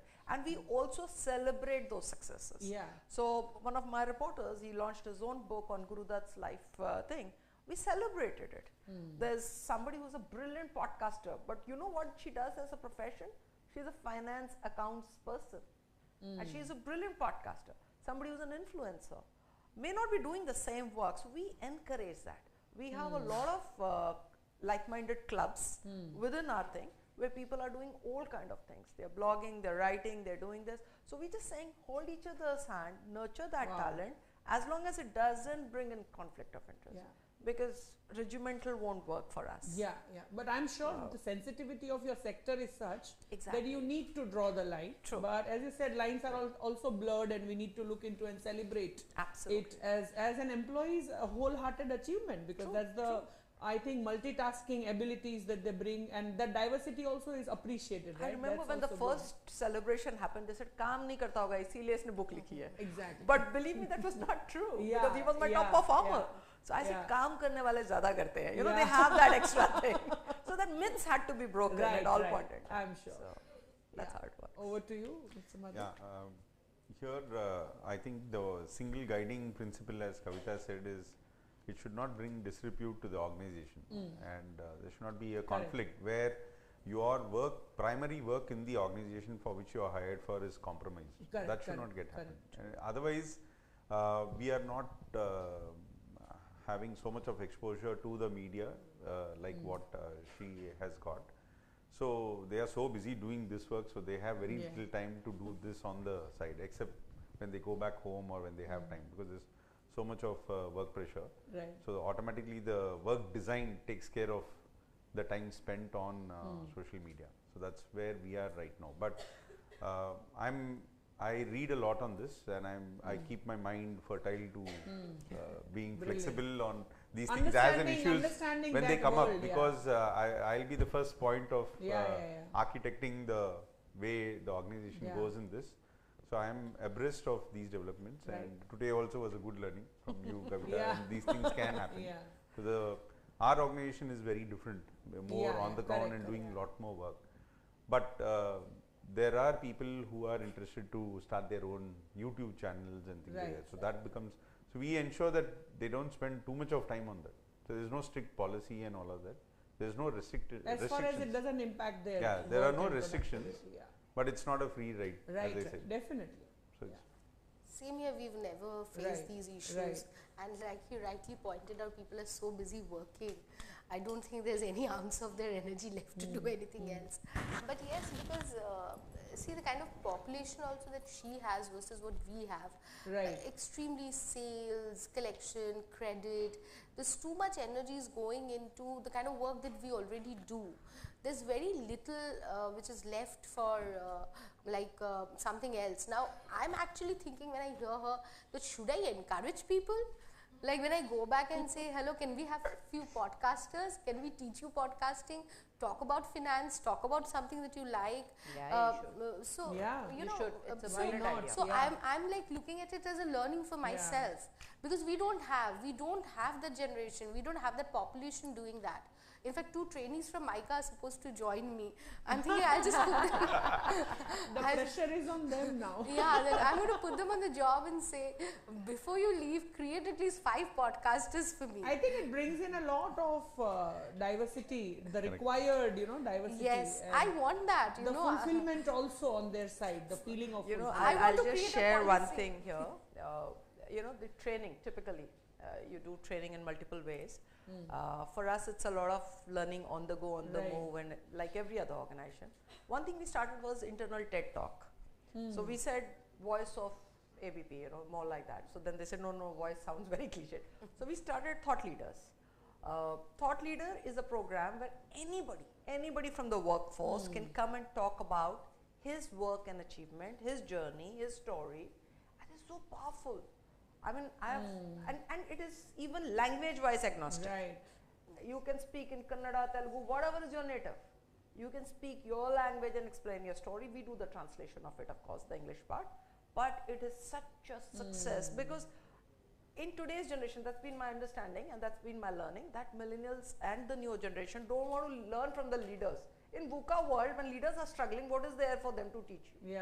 I think they want to learn from the people who've done it. And they're more from experiential learning that they want to learn. People who've done it, they've achieved it, and their stories. So it doesn't matter what age, what generation.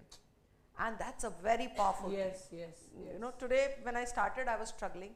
मेरे पास 2 लोग थे, वो भी internal advocacy के बाद. Now I am blind. It's on a queue. So from a monthly thing, we made it fortnightly. Now it's weekly. There are so many stories. Wow. It's a very so powerful let me shift the table and go to the audience so that we give them more time. Just a line of caution for people asking questions. We have a hard stop at 12:45 because the panelist has a flight at 3. So you have to be very brief in asking your question. Yeah. So please raise your hands and we'll take one by one. Ask. This is your time.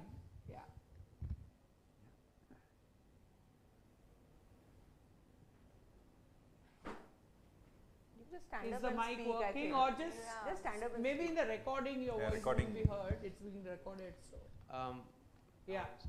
So do you believe that upskilling and digital dexterity will outweigh tenure and experience in modern workplaces? Good one. Who wants to go? Any one person can take it. So that I'll take that because we are going through that process now, because we are doing a digital catalog, or the largest automotive Indian digital catalog. We are compiling it now, has millions and millions of records, And I think we are very focused when we started searching for talent versus buy versus build. We had to necessarily go outside because we didn't have them internal. So there we found this particular thing. So tenure didn't matter, but digital dexterity, exposure, experience did matter, and we had to hire people. So continuously upskilling yourself is very, very important, and that will really pay you well. At the same time, we also know that it is going to be for a fixed sort of a period. So post which, if we need to retain them, then we need to do certain things to retain such type of talent. So that's an organizational's endeavor also. So while we might get them initially, they might be excited about doing that project, but after say post doing it for 1 year or 2 years, then what do they do? So I need to chart out a map and path for it. But definitely, to answer your question, the answer is yes. More and more digital dexterity, continuous learning and upskilling will be the order of the day. More than degrees, more of courses. So get on to the MOOC platforms, get on to Coursera's, your edX and Future Learns, Allison's. You will have to continuously keep learning, and a very good learning from what Kavita said was on internal subject matter expertise. Like you do these TED Talks or go and learn from others, mentors, people who have done that. I think it's very important. Nice. I would just like to add to as an advisory to all of you is that today the good thing that has happened is that in the past there was only a few people who could say make it to a MICA or a top college, and there were only a bunch of you back in the offices.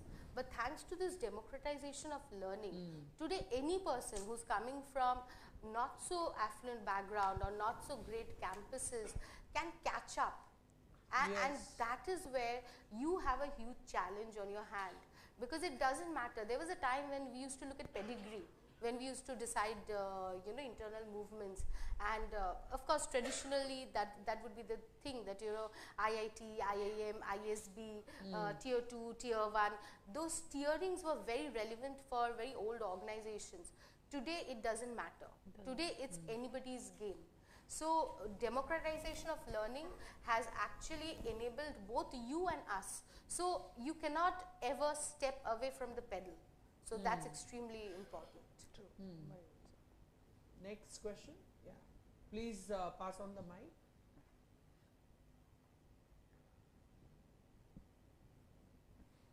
I think you can, to save time, give the mic to the person who's after Yeah, this. the next person should have the mic. Very good afternoon to the esteemed panelists. So my question is, as the world is adapting gig economy, do you as HR see it as an opportunity or a challenge? Can I take that one? Yeah. I think we have a very big success story. My entire digital business work on gig economy, because we have, we take it as a big opportunity. See, what happens is, one thing we have to understand is businesses, the cost of doing business is going to be extremely high in this country. The social code, the way it is coming, it will change the complete landscape. Hiring people will become increasingly very, very difficult. And the new generation that is hitting the workforce are working on building their skill racks, in the sense multi-skilled. They're not restricting themselves. I'm a marketer, I'll only do marketing. वो हमारे ज़माने में होता था. This generation doesn't believe in it, and the subsequent ones.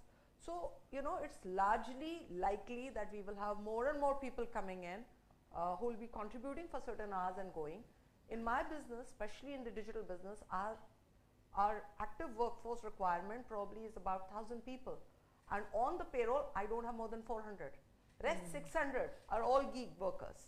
They do multiple things and are yet doing the work. So this is the future. Wow. Yeah, next question. Good afternoon. I wanted to ask, with the advent of fast-paced growth that companies are looking forward to due to after COVID and digital revolution, how does the HR practices are looking towards work-life balance, because that is a very big ask for millennials these days. So just wanted to know your thoughts on that. Yeah, please. It's one of my favorite quotes that I give. I believe that there is a huge training industry out there. That every 10 years you'll find this one word that comes out, and there's somebody who's making millions out of it. Now, when you say work-life balance, and this is something that I say to my people as well, you've looked at work, and then there is life. It can't work like that. Your work is your life. The fact that you're working is contributing to your lifestyle. Your work is enabling whatever you can afford, be it like your school fees, your tuition, your lifestyle, your parties, whatever is your priority. So it has been made to look like there is work which is supposed to be not so good, and then there is a life to be lived. The two are not separate. And that I really think that all of you really need to get out of this zone of thinking that, you know, we will live life on a Friday, Saturday, Sunday, or we will live life after we've done the work. It doesn't happen. That means, are you trying to tell us that 1/3 or 2/3 of the time that you're working or thinking about work, is your life gone waste? No, that is something that you've built towards creating your future.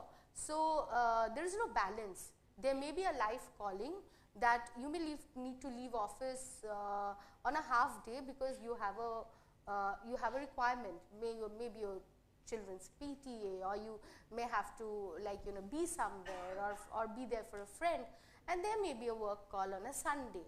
So there is life happening, and then there is work which also comes in. There is also your personal priorities which come in. There is no differentiation. Yes, we do have those Saturdays and Sundays where we choose to call it life, but yes, the lines are blurred. So there's no work-life balance. There's only life happening here. I have an interesting view on this, and a little different from what Pia said. See, it's important for all of us to understand that there is 24 hours and there is 7 days in a week. There is no Saturday, Sunday only to party or live life. You're living life every day. So live life every day. Learn to party when you get, learn to work when you should. And as long as the lines get blurred, see, it's in our mind. You want to enjoy life, you want to live life, you want to develop skills, you want to do multiple other things. And hence you need time beyond the work. Great.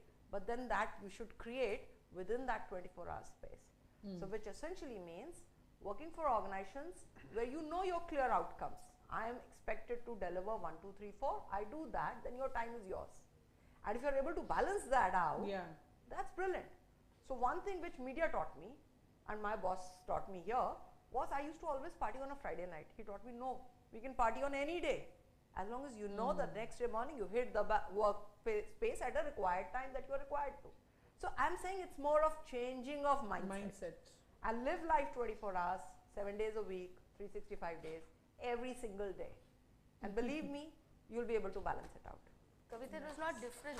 I agree. I'm just adding on. Like, that's what I was just trying to say, that, you know, why do you have to live your life on weekends? You go enjoy every day of the week. Sorry, I meant add on to what you said. Add on, that was say, where is it different? No. So the thing is that, like, I was interviewing somebody the other day, and I told her that, why do you have to wait for a weekend to enjoy? True. Like, I had a very not a difficult year, but a different year. I did not even in my wildest dream think that when I become a chief people officer of a large organization, I will conceive with twins. And you know, that was the biggest nightmare that I had, and I was like, you know, I want to get on my maternity journey before I hit the highest level in the organization. But God had other plans, and I conceived when I became CPO. And in my mind, I was like, oh my God, what am I going to tell my chairman? And this happens to all women. Now, this is reality. That 3 months into the job, and I'm pregnant, you have a pregnant head of HR. And the good part was that my chairman turned back and say, we must celebrate this. And Pia, you have all the flexibility in the world to do whatever you want. So work from home, do not join office, take hybrid, and that gave me so much comfort. But you know, Pia, that chairman did a great thing to his organization by doing that. He just shaped you right. And that's exactly what happens, you know, these experiences carry on. And then, you know, today when and he says this, that he's also the founder of the organization. He says this, I roll out these benefits to all of you, thinking that you will be the brand ambassador of these benefits to the next generations or your team members. True. Now, here I was pregnant and I joined back office in a month, because then when you know you get the flexibility, you are like you're more committed. You're more committed and engaged. I come to office at 12 o'clock. All my meetings get scheduled not before 12. People, partners, investors, everybody knows that okay, the head of HR se milna hai to meeting 12 baje ke baad hi hoga, because I have a morning ritual. I have to take care of my kids. That's understandable, true. And no, but the organizations are warming up to the fact. No longer is maternity, no longer is the fact that you've taken a break will ever go against you. My team stepped up, and I have to give it to the team that when I couldn't take the calls, when I couldn't come to office, everybody, and I could sense it, that every person in my team like kind of was trying to do much more than what they were otherwise capable of. And I think that's the journey. When you learn to accommodate each other as humans, as team members, and forget the fact that you're working, forget it is another extended family. Now it sounds very cliche when you say family and all these things, because it sounds like okay, it's old school drama, but it is not. You really create a family as long as you intend to do it, that we are in it together. In fact, I think all through we have been talking about that flexibility, autonomy, adochism, and case by case understanding of situations. So it only, I think, no, I believe this is a V generation. Validates. Definitely. Round for another question. Anybody? We have 2 to 3 questions ka space still. Speak. So while I request the audience to be brief, I will also ask any one panel member only to go for the answer. Sorry, I'm wearing the moderator's hat here. I want more people to benefit. Question, quickly. Yeah, go ahead. Talk loudly. If you don't have the mic. Very good afternoon, all the panelists. It was great to hear all the insights from your side about how... Question. Okay, sure. Straight. So my question to sir is, in your first answer you mentioned that you have switched your role from CHRO to CEO. A similar thing was done by Piyush Bansal, a Lenskart founder. He went from CEO to CHRO. So what is, are there limitations which you get in the role because of which you have to change it, or what is the psyche behind this change? Yeah, the psyche was I wanted to control the HR narrative, so I didn't let go of the CHRO role. It was very by design, it's not by default, because I found that my entire business is people business, and I didn't want to go and stand before a CHRO asking for permissions and approvals. So I thought it's better that I take the decisions. So that's the hard truth and the hard reality. Story behind the story. Having said that, it is always good and fun to be, and I think from the beginning you have all heard nice things from us, and I just want to do this as a disclaimer because I didn't want to the students to feel all rosy and good. We have evolved over many years of experience, so we are able to shape, and we are in today positions to shape our organization's narratives in terms of HR policies. This might not be the case in many organizations. You will find varying degrees. So please don't go into organizations expecting what you heard from us here. You will have varying degrees and you might sometimes be very worried. And as I said, one of the hallmarks of your generation is a very high level of conscientiousness and fairness which you expect. The world out will be completely unfair. You have to be prepared for it. Because many times I have seen young people losing it when something is not fair. Every moment will be unfair. So you will need to learn to deal with unfairness. You will not face fairness at all in your perspective. So that is something which you have to deal with. So I thought I'm digressing from the question while I have answered it, but I thought it was in my mind. I thought I should tell this. Reality check. So I wanted to tell this because you have heard good things, but there are a lot of things which are there for improvement. So please be prepared for it. Next question. Anybody? I saw a couple of hands raised. Yeah.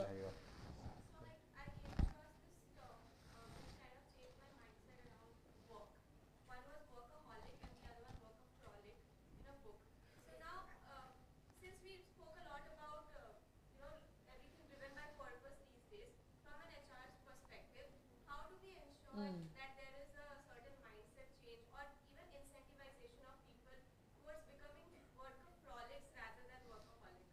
You want to take? Should I? Take. So, you know, we are in the generation where you see great resignations, quitting, you know, moonlighting, and many other things happening. I personally believe that the right level of role clarity is very important for both, for the millennials as well as for the, or any new generation, I say the workforce, for the workforce as well as for the organization.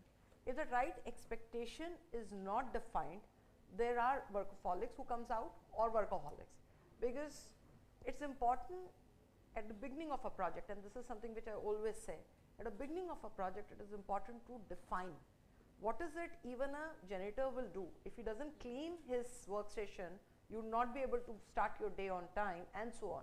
So everybody's role and the purpose of that role is very important. What will happen if that project fails? What is the outcome? What will it do to the larger business? Once you know the larger purpose of the job and you know what is expected out of you and each one of you, that is when the work commitment goes up. But I have seen a generation where either you take it up too much and you want to burn it out, that you know, in the race of doing and proving that I want everything now. See, the retirement age defined was 60. It became 50. Now I have heard 45, even 30. You know, I want to retire at 30. And that is where a lot of them take it up and say that I am the one who's going to be doing it all. You can't burn all the midnight oil and say that I'm the hero here. Yeah. You can't do that.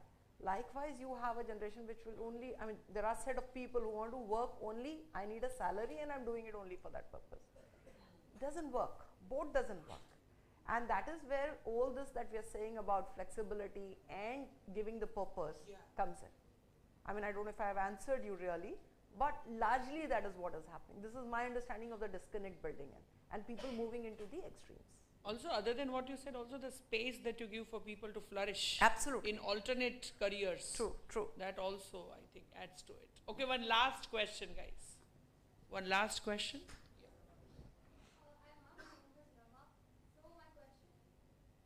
Question was that our generation as a whole, I think, is very used to being stimulated. Like, we're constantly stimulated, right, from digital gadgets and everything. So I think what happens at workplaces, normally I've seen with my older siblings, is that when they feel like the work isn't challenging enough or there isn't enough work to do, they start losing a little interest. So how do you create a balance and kind of create that stimulus to reduce attrition at workplace? Yeah, I'll take it. I actually read on this. There are two aspects of what's happening to this generation. They get easily distracted, when we say not in a negative sense. They have a lot of ambitions and a lot of opportunities are there in this space. So that fuels a lot of ambition and entrepreneurial dreams. So one of the biggest things which we need to practice, and that's the discipline of focus. I think that's very important.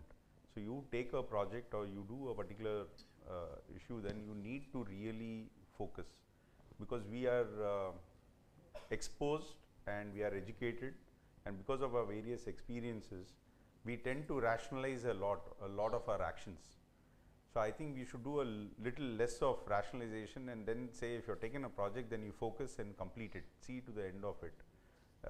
Many times we tend to rationalize. I think that's the switch which we need to make to get into the discipline of focusing. Then this problem can be avoided of being distracted.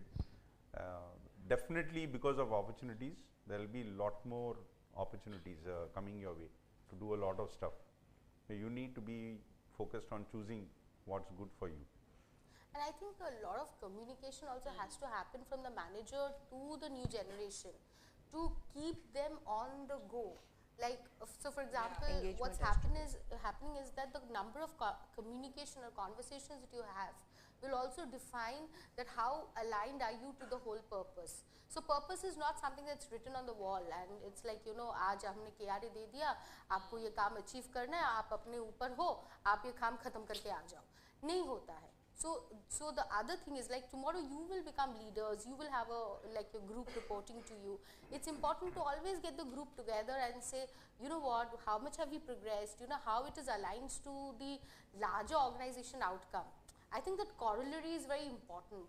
That, okay, you think you're building a code, but you know, if you build that code, we'll be able to create a WhatsApp chat, and when we create a WhatsApp chat, a kirana wala who's trying to look for a 2 lakh rupee loan can on his WhatsApp apply for the loan and get the money in his account within 24 hours.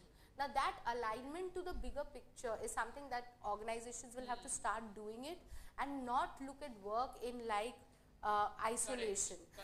And that comes only when you're communicating a lot. So I think building a culture of communication, if the organization is not doing it, but do it within your teams, do it for what you can impact. The things that you will expect the organization to do, the organization may not do wherever you land up. But what can you do, impacting what can you influence? To say, can I build up communication? Can I request my manager to do a weekly check-in with us? Can I get the team together and let's go out for a chai together or a drink together? So do whatever is in your control, and you will keep understanding the bigger picture, and you will be stimulated to the outcome. Thank you. I think we will have to close it. I'm sure this can go till cows go home, but we have a pit stop, and that's why we'll stop it. Thank you so much, firstly, for coming to MICA. Bigger round of applause, I guess.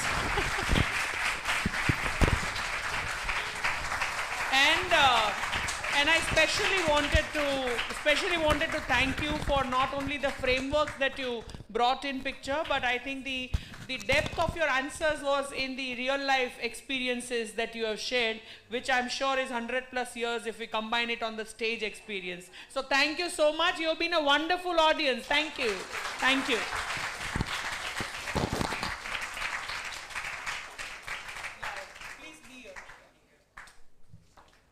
I would now like to give my vote of thanks to the participants of the panel.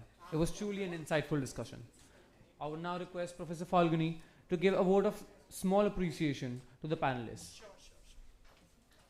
Thank you so much. Thank you. It's a pleasure having you. All memories.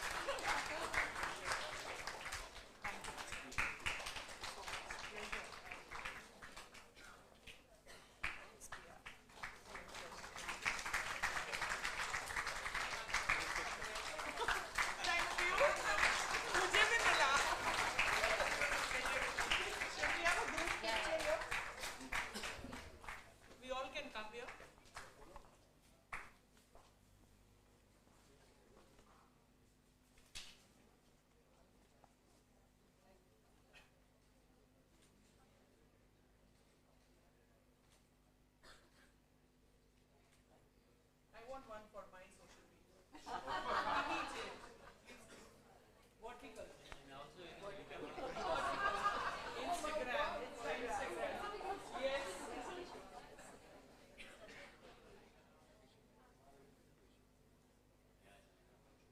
Because they'll give me after a few days. I want instant.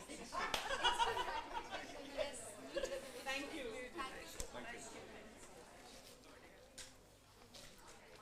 Thank you, guys.